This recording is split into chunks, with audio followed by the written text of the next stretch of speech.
Hi மக்களே, இது என்ன ப்ளாக்னு பார்த்தீங்கன்னா, பங்குனி உத்திரம் முருகருக்கு உகந்த நாள் வந்தது பார்த்தீங்களா?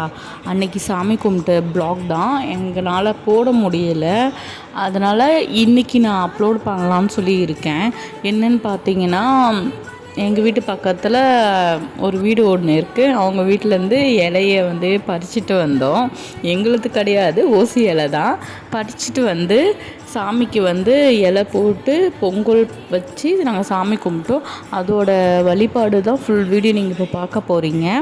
முருகருக்கு உகந்த நாள் காலையில் நாங்கள் வந்து பங்குனி உத்திரம் ஓரை நாள் ஒன்று இந்த சொல்லுவாங்க சம்திங், அந்த டேயில் நாங்கள் பண்ணிவிட்டு அன்னைக்கு டே செம்ம என்ஜாய் ஹாப்பியாக போச்சு. ஏன்னா இதை முடிச்சுட்டு நாங்கள் உடனே நாங்கள் கோவிலுக்கும் நாங்கள் போனோம், திருத்தணி கோவில். ஆனால் செம்ம கூட்டங்க அன்றைக்கி. நாங்கள் எங்களால் போயிட்டு நைட்டு ஒரு வீட்டுக்கு வர 11 ஆகிடுச்சு.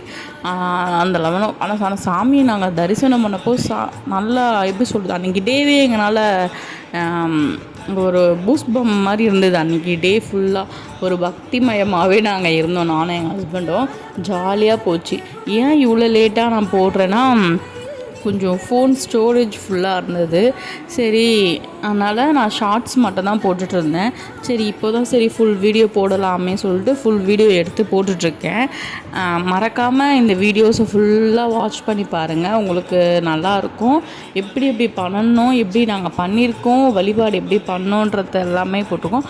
அது இல்லாமல் நாங்கள் வந்து அன்றைக்கி நெய் தீபம் 6 விளக்கு வச்சு வெற்றிலை தீபம் நெய் தீபமே அன்றைக்கி ரொம்ப உகந்த நாளுன்றதுனால நெய் தீபமும் நாங்கள் போட்டோம். அன்றைக்கி டேவும் நல்லா இருந்தது. ஃபன்னுன்னு சொல்கிறத விட எங்களுக்கு என்ஜாய்மெண்ட்டாக இருந்தது. ஏன்னா எங்களுக்கு முருகருக்குன்னு ஒரு விசேஷ நாள் வந்தாலே ஏதோ அந்த தீபாவளி பொங்கல் ஃபங்க்ஷன் எப்படி செலிப்ரேட் பண்ணுவோம் அந்த மாதிரி ஒரு ஃபீல் எங்களுக்கு வந்துடும். அவ்வளோ என்ஜாய் பண்ணி நானும் எங்கள் ஹஸ்பண்டும் வீட்டில் பண்ணுவோம். அதை முடிச்சுட்டு முருகர் திருக்கல்யாணம் இதெல்லாம் நிறைய டேஸில் வரும்.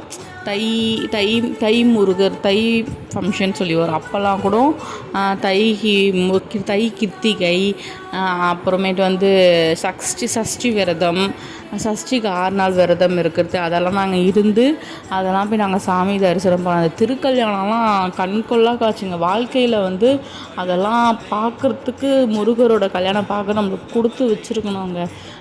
ஏன் நான் இந்தளவுக்கு நான் முருகரை சொல்கிறேன்னா, வாழ்க்கையில் நம்ம நிறைய விஷயம் அற்புதங்கள் பண்ணியிருக்காரு. எனக்குன்னு இல்லை, முருகரை வணங்குற எல்லாருக்குமே அவர் கையெடுத்து கும்பிட்டவங்க கைவிட்டதே கிடையாது. அதுதான் முருகர். நீங்களே பார்த்துருப்பீங்க, ஒரு ஃபோன் எடுத்தால் ஒரு பங்குனி உத்திரமாக இருக்கட்டும், தை கிருத்திகையாக இருக்கட்டும், இல்லை சஷ்டியோட நாளாக இருக்கட்டும், இல்லை செவ்வாய்க்கிழமை இருக்கட்டும், எல்லா நாளுமே யாருமே முருகருன்ற ஒரு ஸ்டேட்டஸ் இல்லாமல் இருக்காது.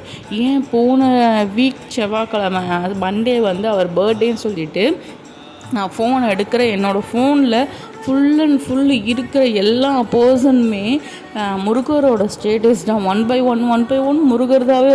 எனக்கே பூஸ் பம்ப் ஆகிடுச்சு. என்னடா அது, இருக்கிற கடவுளெல்லாம் மறந்துட்டாங்க போல், எல்லாம் முருகர் பக்கம் சாஞ்சிட்டாங்க. ஒரு ஸ்டேட்டஸ் கூட ஃபன்னாக வரோம் பார்த்தீங்களா? விநாயகர் சொல்லுவார், பாருப்பா என்னை மறந்து எல்லாம் உன்கிட்ட வந்துட்டாங்கன்னு. அவங்க அதே மாதிரி தான். அதனால் அன்றைக்கி எனக்கு ரொம்ப ஆச்சரியமாக போச்சு. எல்லாருமே முருகர் பக்தர் தான். ஓகே, எல்லாருக்கும் வந்து முருகர் ஏதோ ஒரு வழியில் வந்து எல்லாருக்குமே ஒரு நல்லது பண்ணியிருக்காரு அப்படின்னு சொல்லி தோணுச்சு. இந்த வீடியோ பார்க்குற எல்லாருமே வந்து நம்புங்க, முருகர் நல்லதே செய்வார். நல்லதே நினைங்க, நல்லதே செய்வார். கடவுள் இருக்கார், எதுக்காகவும் கஷ்டப்படாதீங்க. ரெண்டாவது பார்த்தீங்கன்னா, மறக்காமல் full video subscribe and share like மட்டும் பண்ணிவிடுங்க.